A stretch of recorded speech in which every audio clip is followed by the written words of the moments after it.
Hello guys, welcome to my YouTube channel Avinash maths Mantra. I hope कि सभी लोग अच्छे होंगे और अपनी स्टडीज़ को बहुत ही अच्छे से कंटिन्यू कर पा रहे होंगे। जितना भी आपको यहाँ पे इंफॉर्मेशन दी जाती है या फिर कोई भी ऐसा कंटेंट दिया जाता है जहाँ पे आप अपने आप को बहुत ही कंफर्टेबल फील करते हैं, क्योंकि कॉन्सेप्ट के थ्रू एक शॉर्ट मैनर में जो हम लोग चीज़ें एक्सप्लेन करते हैं कहीं ना कहीं आपको आपके नॉलेज को इन्हेंस करने के लिए हेल्प करती हैं। तो इसके पहले भी मैंने आपको एक पाइप एंड सिस्टम का क्वेश्चन बताया हुआ था, जिसमें कि आपने बहुत अच्छा सीखा और अच्छे से उसमें रिव्यूज़ भी दिए। तो आज आपके सामने मैं एक क्वेश्चन लाया हूँ, एवरेज चैप्टर का है।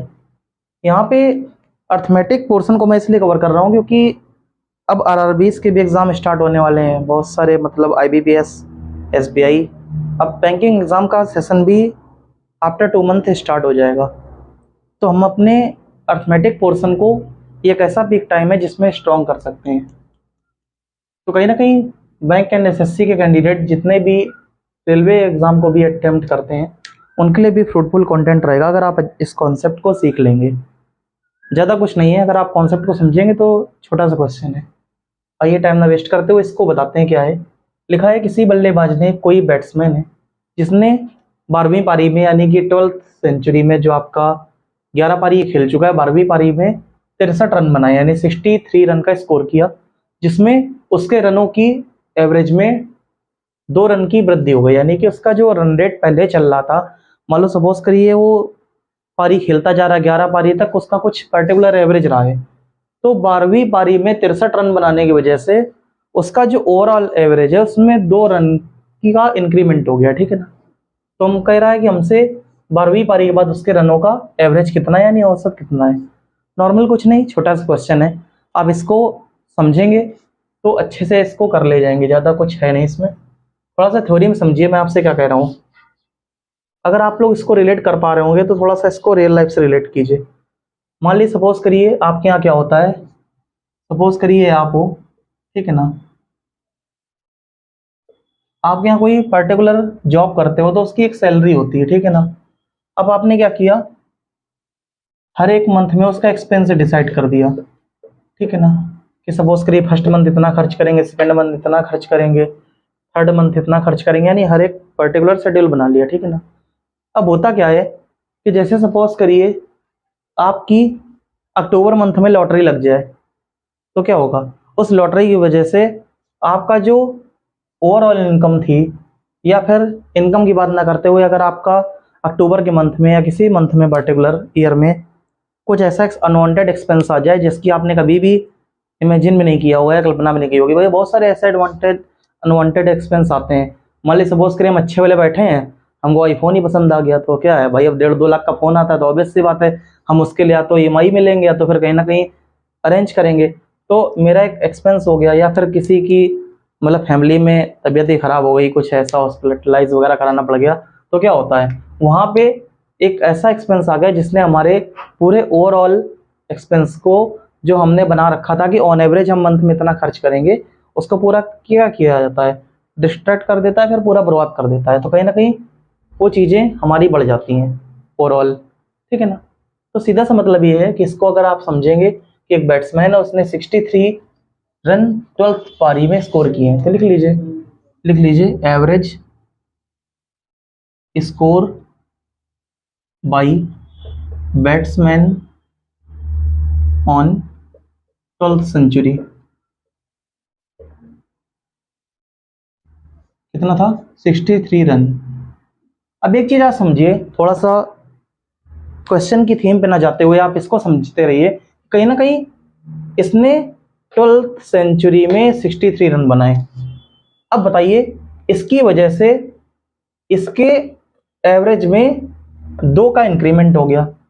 अच्छा आप थोड़ा सा ये बताइए कि इसने, ये तो आप समझ रहे होगे ना कि जितना एवरेज होता है, एवरेज का मतलब क्या होता है, सपोज करिए एवरेज का सीधा सा कॉन्सेप्ट ये होता है कि सपोज करिए कोई नंबर है x और 12 लोग हैं, तो 12 लोग को बराबर बराबर x x x x दे दिया जाए। सीधा सा एवरेज का मतलब ये होता है, कोई भी चीज़ हो, जैसे बोला जाता है कि मान लीजिए क्लास है कोई, उसमें एवरेज मार्क्स आया, तो एवरेज मार्क्स का मतलब क्या है कि सपोज करिए अगर एवरेज मार्क्स 30 है तो 30 का मतलब वो सब में सबके 30 है, ठीक है ना। तो इसको छोटी सी बात आप ये समझे यहाँ पे कि 63 ये लाया, इस 63 की वजह से कितने लोग का एवरेज बढ़ा। देखिए 11th पारी तो इसने पहले से खेली थी और 12th पारी इसने बाद में खेली है, नहीं कहीं ना कहीं इसने अपने 63 की वजह से 11 पारी का 2 के बिहाफ पे क्या किया, एवरेज बढ़ाया। तो यानी टोटल इसने 22 एक्स्ट्रा लाया। यानी सीधा सा मतलब ये समझ लीजिए आप क्वेश्चन में कि जो 63 है ये अपने आप में 2 का एवरेज बढ़ाने के लिए कितना नंबर एक्स्ट्रा लाया, यानी कि 2 एक्स्ट्रा लाया, मतलब 2 एक्स्ट्रा लाया और उसने कितने लोगों में बांटा, 11 लोगों में, तो यानी कि 22 एक्स्ट्रा लाया। तो सीधा सा मतलब ये समझ लीजिए कि आपका 63 में 22 आप लेस कर दो। क्यों लेस कर दो, क्योंकि भाई ये एक्स्ट्रा लाया है, सीधी सी बात है। तो आपने जब 63 इतना ले आया तो कहीं ना कहीं इसके पास बचेगा कितना, 3 में 2 गया 1 और 41।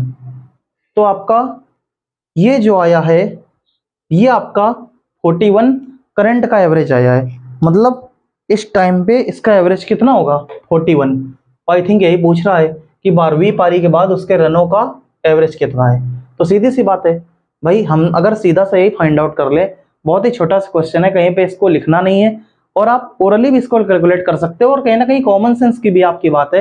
आप इसको अगर सोच के देखिए कि भाई ये 63 लेके आया, चलिए मैंने इसकी बात मान ली, ये 63 एक्स्ट्रा लाया है, इस 63 की वजह से जो पहले के 11 थे उसका जो एवरेज है 2 की रेंज से बढ़ गया।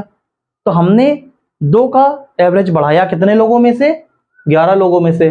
तो अल्टीमेटली जो 63 है ये 22 एक्स्ट्रा लाया ना एवरेज बढ़ाने के लिए। इसका खुद से मतलब नहीं है, 12 का नहीं बढ़ाएंगे, समझिए पहले।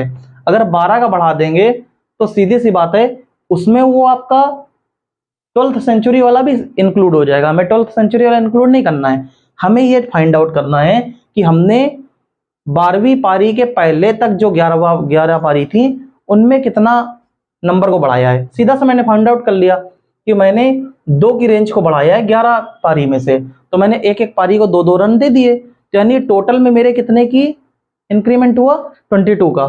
तो मैंने उसी 22 को लेस कर दिया, तो जो ये आया ये 41 आया। मतलब इसका सीधा सा मतलब ये हुआ कि आपका जो 12वीं पारी में ये लाएगा 41, ये लाएगा और ये 41 सबका होगा। समझे नहीं समझ गए। हाँ, इसमें क्वेश्चन में पूछता कि 12वीं पारी के पहले जो 11 पारी थी वो स्कोर कितना था, तो सीधी सी बात है भाई 41 सबका एवरेज है, आप 2 घटा दीजिए, यानी कि 39 उस समय एवरेज था। समझ गए, 39 रन का एवरेज था। हो सकता है कुछ लोग को ना समझ में आए हो, लेकिन इसको थोड़ा सा एनालिसिस कीजिएगा, जो मैंने बताया है उसको समझने की कोशिश कीजिएगा तो आपको पूरा कॉन्सेप्ट ही समझ में आ जाएगा।